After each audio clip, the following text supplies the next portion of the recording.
kwa habari jamii. Burudani na michezo tunaweza kuzipata hapa. Raia wa Uganda yu wapi? Ni wewe. Na mwajiri wako amekuja?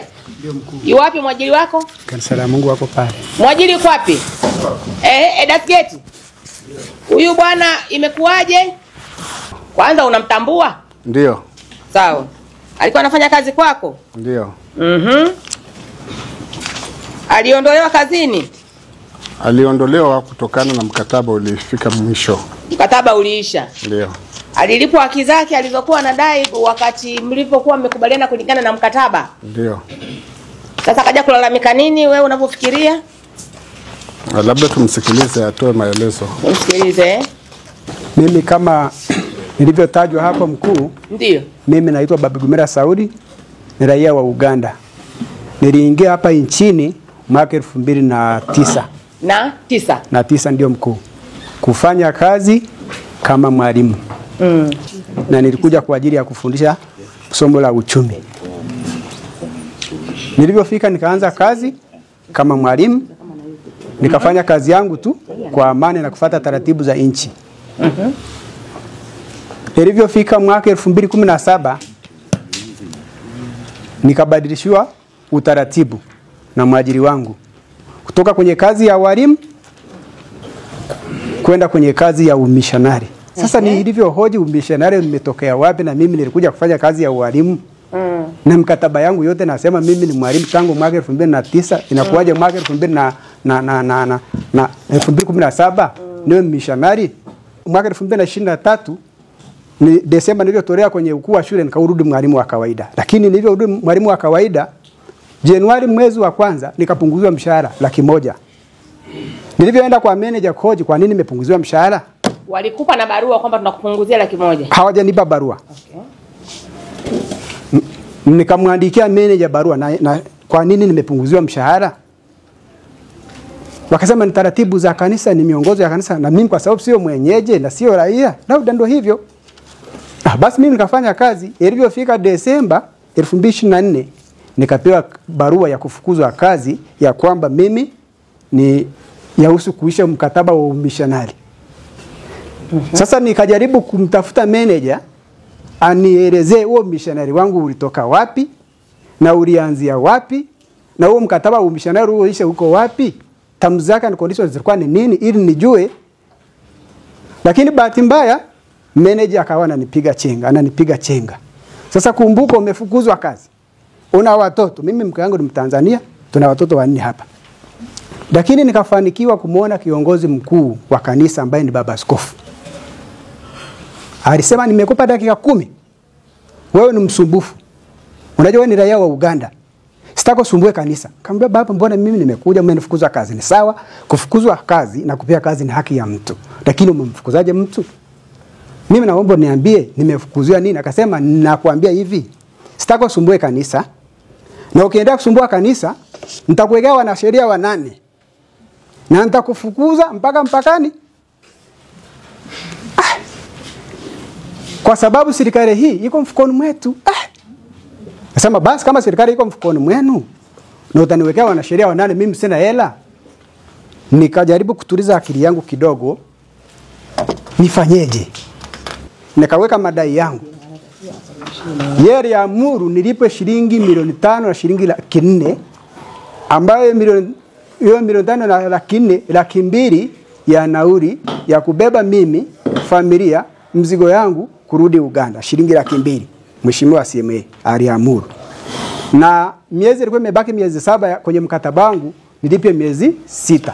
Kwa sababu siku ambayo ilikuwa inaongea mwezi wa 7, ilikuwa siku chache, ilikuwa siku 7.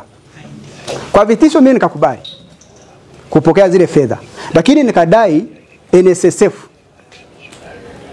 Na hapa malalamiko yangu mheshimiwa mkuu wa mkoa ni wanilipe NSSF zangu. Baba sasa kuzungumza, nataka tu nikwambie wewe na wengine wote walioko humu ndani, haswa ndili hapa. Achana na huko habari ya wataalamu wangu. Serikali ya Jamhuri ya Muungano wa Tanzania hii tunaojinasibu nayo, hii serikali ya Mama Samia haijawahi kuweka mfukoni na mtu. Kama Kama kuna watu wanaweka serikali mfukoni maeneo mengine, sio Manyara. Tena Manyara wakae mkao wa kula wenye kauli hizo. Unaweka serikali mfukoni wewe, serikali yangu ya mkoa mimi unaweka mfukoni. Nakutia kwenye mfuko wewe. Alafu tuambiane mfuko ni upi? Serikali haikae kwenye mfuko. Serikali hii inasimamia haki. Serikali hii inasimamia utawala bora. Serikali hii inasimamia upendo na inahimiza mshikamano kwa kila mmoja ili kuweza kuleta tija. Hakuna mtu mwenye uwezo kwa vyovyote, awe ana fedha awe hana fedha, kuweka serikali mfukoni, kwa sababu hii serikali haina fedha. Serikali hii ina watu, rasilimali watu ambao ndio sisi hapa, ambao kila mtu lazima apate haki yake, ama sio? Lazima apate haki yake bila kujali ana hela, ana mamlaka. Kila binadamu wote ni sawa. Sasa labda tumuulize sasa hapa bosi mwenye kampuni yako, na wewe pia ni baba mchungaji na wewe, kwa hiyo unafahamu kwamba Mungu ndio Mungu wa haki Sawa kabisa. Kwa hiyo tunategemea watenda haki wa kwanza tuwe sisi, ndio tuwe watenda haki wa kwanza, ili jamii tunayoiongoza iweze kuona ule umungu haswa uliopo kwetu sisi, au sio? Si ndio tunaposema hivyo? Ndio. Mniambie mtakavyolipa haki za wale vijana pale. Wameshadai muda mrefu, najua wiki moja hawezi kushinda kusubiri, watasubiri wiki moja. Wiki ijayo officially na kikao kimoja na watu hawa wa Mungu waniambie namna ambavyo watalipa haki za vijana ambazo kila siku hapa kuna kesi. Wakati nikija hapa nakumbuka nilikuta kesi 2 za walimu wenu. Mnazikumbuka? Nikasema mzisoti. Sijui kama mlizisoti. Hapa pana shule nyingi kwenye mkoa. Msitafute ubaya na ukorofi na viongozi wa serikali, baadaye mseme kwamba mnaonewa, mnanyanyaswa kwa sababu nyenye ni taasisi za kidini. Hatutaki. Kama mmeingia kwenye biashara, maana yake ni kwamba lazima mfuate taratibu, miongozo na sheria ya nchi inavyotaka kwenye eneo ambalo mmejikita. Mmeenda kwenye sekta ya elimu, sekta ambayo ni very sensitive kwenye nchi hii. Tunahitaji mfuate utaratibu wa kutosha ili tuone namna ambavyo elimu ambao mnakwenda kusaidia kuungana na serikali katika kuifanya iwe na tija na sio iwe karaha kwa wananchi.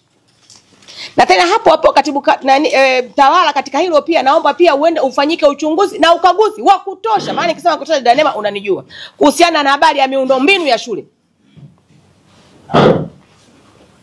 Nijue. Kwa sababu saa nyingine watu mnatafuta tu kuchokonoa sehemu ambayo upele hauwashi. Sasa mnapakuna mpaka patoe maji hivi. Katika hali ya kawaida kabisa, hata ukimwita binadamu yoyote, mtoto wa shule tu mdogo tu yule wa darasa la 3 muite umwambie njoo kaa hapa, anayejua pia na pesa umwambie eti mtu kafanya kazi miaka 17 na nyumbani kwao ni Uganda, ana mke na watoto 4, eti kapewa shilingi 200,000. Je, atafika Uganda? Atakwambia 200,000 ile nchi ya Uganda?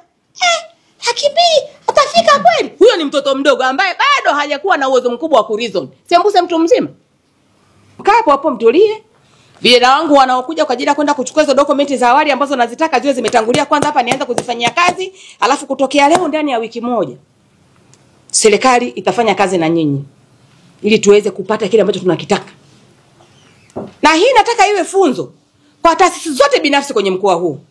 Sitaki unyanyasaji wa watumishi. Na katibu tawala hili naomba mlifanyie kazi kabisa.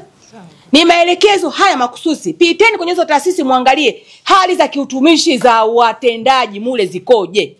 Saa nyingine kwa sababu ajira ni ngumu, mtu anavumilia mateso mpaka mateso mengine. Anawaza nikitoka hapa nitapata 200, wapo watoto wangu watakula wapi? Matokeo yake waajiri tumekuwa kama vile miungu watu. Kitu ambacho hakikubaliki kabisa. Waajiri huwezi kuwa Mungu mtu.